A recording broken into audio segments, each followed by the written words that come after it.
It's 4:10 in the morning in Mason City, Iowa. The air is still. The newsroom is silent. Normally by now, she would have been here, going over scripts, adjusting her makeup, sipping her coffee as she prepared to greet thousands of viewers starting their day. But on this particular morning, her chair sat empty. Her mic remained silent. And behind that silence, something deeply wrong was unfolding. Around 4 a.m., Jodi Huisentruit's producer picks up the phone. The anchor hadn't arrived for her shift at KIMT-TV. It wasn't like her to be late. He tries her line. Rings. No answer. Finally, she picks up. Groggy. She says she overslept. But she's on her way. Just needs a few minutes. Nothing about the conversation sounds strange. Just a typical morning hiccup. She promises she'll be there shortly. But those would be the last words anyone ever heard from Jodi Huisentruit. Somewhere between that phone call and the first rays of morning sun, something happened. She never arrived. No one saw her leave. No one heard a scream. No door slamming. No scuffle. Just silence. When police arrived at her apartment complex hours later, the scene wasn't what you'd expect from a crime scene. There was no broken glass. No blood. No chaos. But then, they saw her belongings, strewn across the pavement. Her red heels, her hairspray can, her car keys.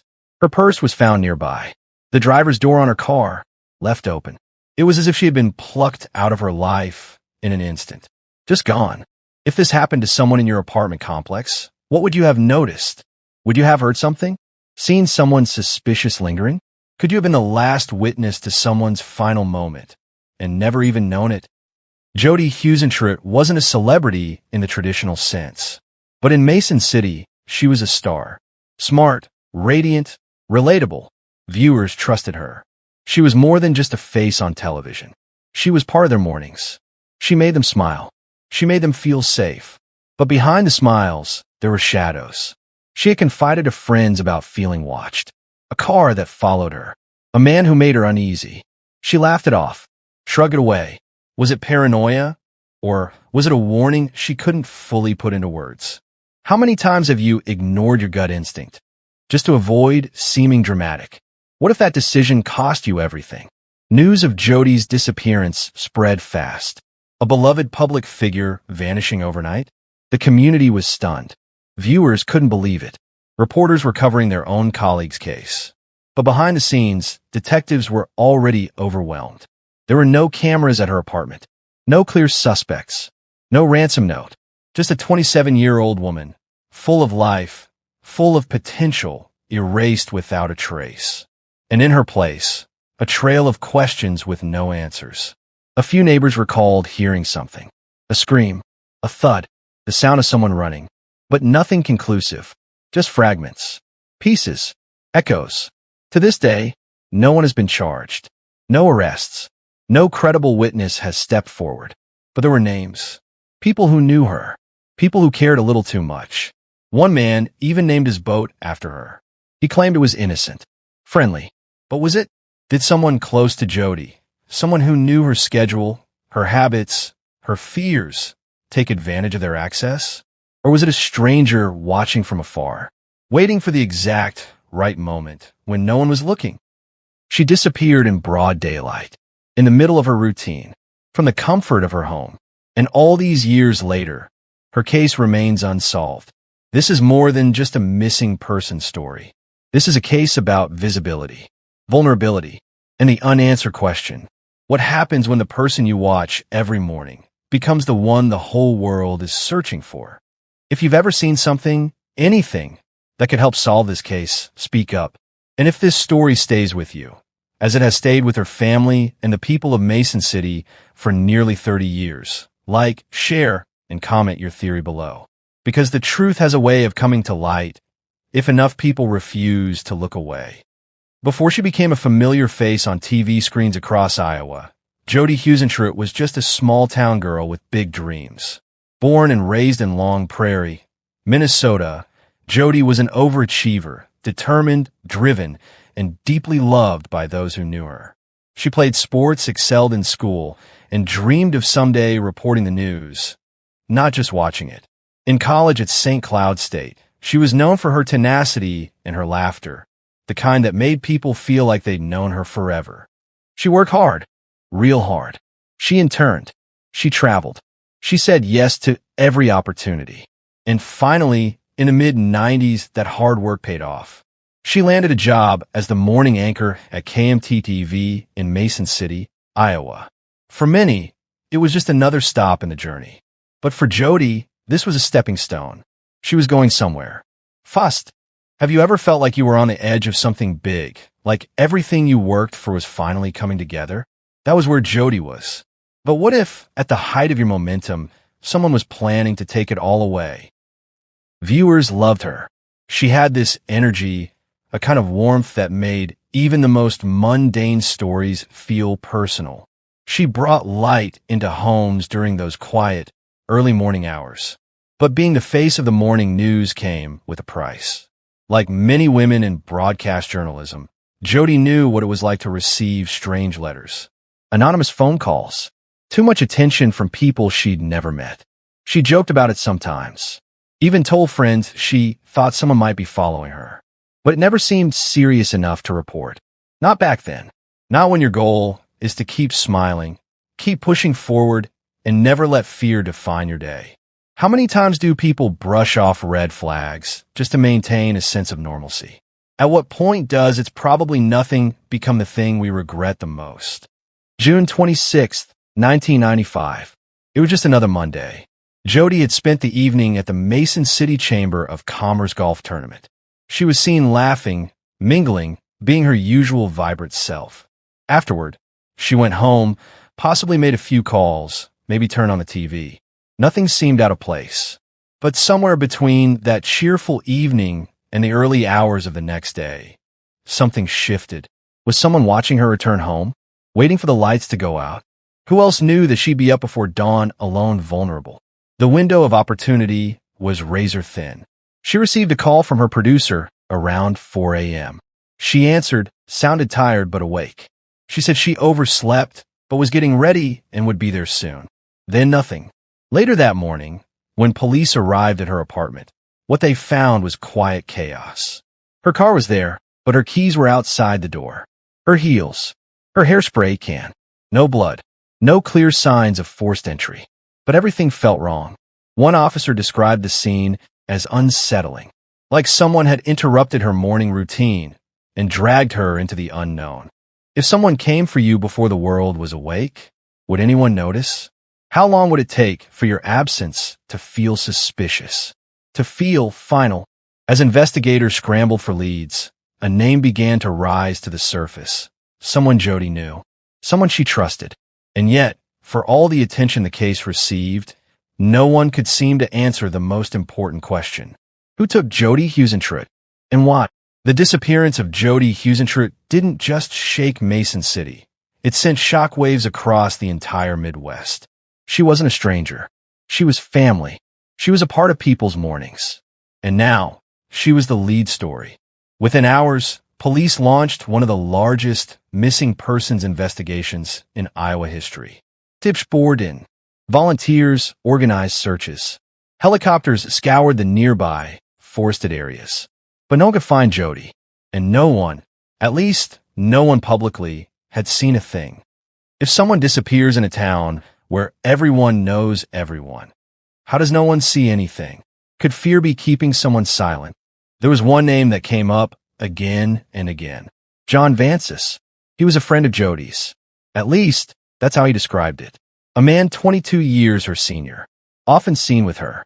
He threw her a birthday party just 2 weeks before she vanished. He told police she stopped by his place the night before to watch a video from that very party. He even passed a polygraph. And yet, something didn't sit right with people. Was it the way he spoke about her, saying she was like a daughter, yet often jealous when she dated others?